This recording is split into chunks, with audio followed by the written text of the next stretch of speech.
ফ্রান্সে আয়োজিত হলো Nabakantha community cup cricket tournament 2023-এর ফাইনাল। রোববার আবারভিলার একটি মাঠে হয় এই আয়োজন। প্রতিবারের মতো এবারও নিউজ পোর্টাল নবকণ্ঠের উদ্যোগে টুর্নামেন্টটি অনুষ্ঠিত হয়। এবারের আয়োজনে অংশ নেয় 16টি দল। ফাইনালে ক্র্যাক প্ল্যাটুন টিমকে হারিয়ে চ্যাম্পিয়ন হয় সিলেট ফাইটার্স।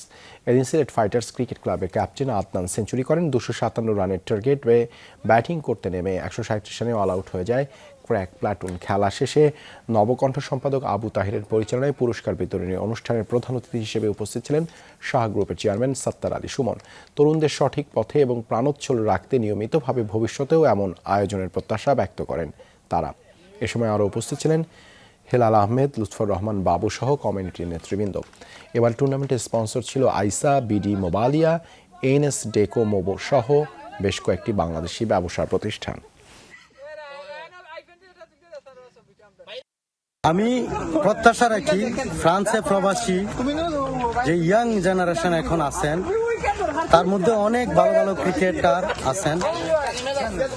আপনারা আমরা যারা সমাজের ব্যক্তিত্ব আছি সবাই মিলে তাদেরকে উৎসাহ দান করি যাতে তারা এগিয়ে যেতে পারে এবং বাংলাদেশের নাম ফ্রান্সের মাটিতে রাখতে পারে।